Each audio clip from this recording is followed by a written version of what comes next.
oolmaa sharafa guyyaa har'aa kara baankiin kan biyyoota 15 kana jechuun akka Itoophiyaatti guyyaan har'aa 29 ji'a 11 2025 akka alaatti immoo guyyaa 5 ji'a 8ffaa bara 2025 kan wal qabate meeqaan akka olii kara baankiitiin isinii qabatee dhufeetiin jira. Akkasuma immoo yeroo darbee ijoolleen lakkoofsa dallaalaa barbaadan birrii karaa bilaak maarketii yookaan karaa hawwaalaa ergachuu barbaadan na dubbisuu dandeessu. Kana isiniin jedhe irratti ijoolleen tokko lakkoofsa dallaalaa ni barbaanna waan ta'eef description box jalatti nuuf kaa'e warri jettanii tokkoffaa lakkoofsa dallaalaa kanan isinii kennuu danda'u ijoollee biyya nama maqaa dha'u kana jiraatan qofaafidha. Innis Dubaay fi Saawud Arabiyaa warri jirtan lakkoofsa dallaalaa isinii kennuutii nan danda'a. Innis immoo komentii jalan isinii kaa'a osoo hin taane yookaan description irratti isinii kaa'a yeroo hin taane achirra gaafan kaa'e nama hundatu fuudhee namatti bilbilaa dubbii kaa'u. Guutummaatti warri Dubaay fi Saawudii jirtan lakkoofsa bilbilaa barbaadan guutummaa viidiyoo kana keessattiin isinitti hima waan ta'eef haga xumuraatti na waliin turuunii dhaggeeffachuuf fudhattanii dallaalaa argachuu dandeessu. Innis immoo madaamonni simbira jirtanii yookaan jarri simbira hojjetan birrii keessan karaa hawwaalaa yookaan bilaak maarketiis ta'e karaa barbaaddee ergachuu dandeessedhani warra eeyyama qabdan qofaaf biyya Dubaay fi Saawudii jiraatanii warri lakkoofsa dallaalaa barbaadan yoo jarri keessan karaa hawwaalaa yookaan bilaak maarketii birrii ergachuu dandeessisiniin jedhanii eeyyama akkasii qabaatan lakkoofsa dallaalaa birrii gara biyyaatti isinii ergu eessaan akka argattanii dubbistanii nama sanaan wal qunnamuu dandeessan. Guutummaa viidiyoo kana keessatti isinitti himachuudha sirriitti caqasa. Bakka jirtanitti nageenyi isiniif haa ta'u. Faamilii kee beekamsaalii akkam jirtu nagaa keessanii bakka jiraattan nagaa taatanii anis immoo jiraadhee har'a deebi'ee dhufeetiin jira. Akkasuma immoo mana kanaaf haaraa taatanii warri dhuftan yeroo jalqabaaf gara mana kanaatti yoo dhuftan yoo jiraattan sabskiraayib gochuun miseensa chaanaala kanaatii ta'a. Akkasuma immoo bakka beelii sana tuquudhaan gurraacharra kaawwadha. Sababni isaa notifikashiniin akka isin qaqqabuudhaaf fi akka isin bira qaqqabuudhaaf isin gargaara. Keessumaa immoo dhimma sharafa maallaqaatiin wal qabate baay'ee akka isin fayyadu asumadhaan isinitti himuu barbaada. Egaa oolmaa sharafa guyyaa har'aa kan biyyoota 15 kana isinii qabadhee dhufe kana gara sanatti darbuuf hin deemaa turtii keessan aga xumuraatti na waliin godhaan isiniin jedha. Jalqabarra doolaararraa kaanaa itti aansee immoo gara yuuroo fi paawundii akkasumallee gara biyyoota eeshaatti illee ni deebina jechuudha. Egaan yeroo darbee guyyaa isaa adda baasee warri jettan jirtu waan ta'eef irra deddeebii kana isinitti immoo kan guyyaa har'aa jechuun akka Itoophiyaatti guyyaan 29 ji'a 11 2025 akka alaatti immoo guyyaa 5 ji'a 8ffaa 2025 jechuudha. Doolaarri Ameerikaa tokkoon ishee guyyaa har'aa kana doolaarri tokkoon ishee 138.21tiin olee jira jechuudha. Guyyaa har'aa karaa baankiitiin Kanaadaa doolaariin tokkoon ishee 100.21 olee jira jechuudha karaa baankii irratti. Kana jechuun baay'ee haalaan akka dabalaa jiru asumarraan illee isinitti himuutii barbaada. Doolaarri Ameerikaa tokkoon ishee 138.21 Kanaadaa doolaariin 100.21tiin oleetu jira.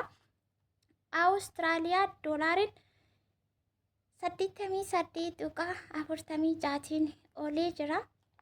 Awurooppaa yuuroon 159.50tiin olee jira.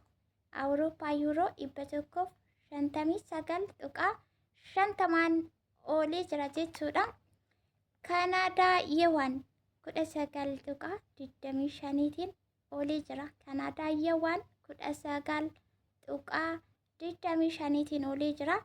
Sudaan paawundi kun maalidha garuu 0.23 olee jira jechuudha. Sudaanii paawundiin Itoophiyaa irratti yookaan gara qarshii Itoophiyaatti yeroo jijjiiramu baay'ee gadi bu'aa fi gadhaanaa akka ta'e asumarraan namni kamuu beekuu baruu barbaadan 0.23tiin olee jira jechuudha. Kana jechuun hin jiru jechuudha.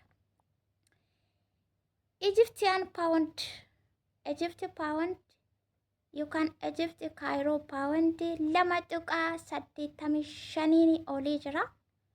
Barriin Ijipti sunis Itoophiyaatti gaafa jijjiiramu baay'ee gadi bu'aa jechuudha. Asumarraani 2.85tiin oolee jira jechuudha.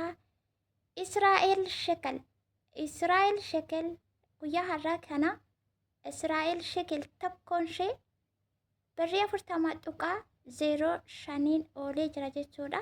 Israa'el shekel 40.05tiin ooleetiin jira jechuudha. Saawud Arabiyaa Riyaaliin guyyaa har'aa kana 36.88tiin oolee jira. Saawudii Riyaaliin meeqaa 36.83tiin oolee jira jechuudha. Guyyaa har'aa kana jechuun kan bara kan guyyaa 29/11/2025 jechuudha. Inni itti aanu Bahariin Dinaar 366.59tiin oolee jira jechuudha. Bahariin Dinaar jechuun 366.59tiin oolee jira. Duubaay Dirham guyyaa har'aa kana jechuun 29/11/2025 kan guyyaa har'aa akkasiin sirriitti qayyawwattanii beektan waan an barbaaduu fi Duubaay Dirham guyyaa har'aa 37.65tiin oolee jira jechuudha. Dirhamni Duubaay 37.63tiin ooleetu jira jechuudha. Kuweet Dinaar guyyaa har'aa kana jechuun 29/11/2025 Kuweet Dinaar tokko birrii Itoophiyaa 451.99tiin oolee jira jechuudha. Kuweet Dinaarri tokko 451.99tiin oolee jira jechuudha. Guyyaa har'aa kana baankii irratti Joordaan Dinaar guyyaa har'aa jechuun 29/11/2025 birrii Itoophiyaatti Joordaan Dinaarri tokko 494.94tiin oolee jira jechuudha.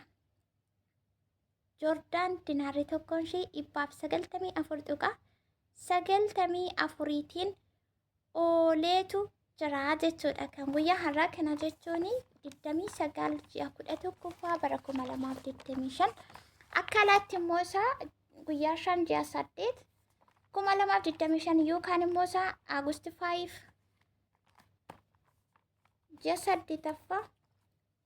6/8/2025 jechuudha. Oomaan Giraansii birrii Oomaan jechuudha. Oomaan Giraansii tokkoon ishee 359.49tiin ooleetu jira. Oomaan 359.44tiin oolee jira. Inni itti aanu Noorweey Kirooniin immoo isaa guyyaa har'aa kana jechuun 29/11/2025 Noorweey Kirooniin 13.45tiin oolee jira jechuudha. Noorweey Kirooniin meeqaa 13.45tiin oolee jira. Kan biyyoota 15 isinii qabadhe dhufe keessaa oolmaan sharafa guyyaa har'aatiin wal qabatee kana fakkaata. Isin immoo isaa yeroo fakkeenyaaf Noorweey Kirooniin tokkoon ishee birriin tokkoon ishee 13.45tiin gaafa oolu birrii keessan haga qabdan irraa kaatanii jechuudha kan isin herrega isaa baasuu dandeessanii. Fakkeenyaaf dirhama Dubaay guyyaa har'aa kana 37.63 kan oolee kan dirhama 1,000 yoo qabaattanii meeqaan akka oolee herrega isaa baasuu ni dandeessu jechuudha.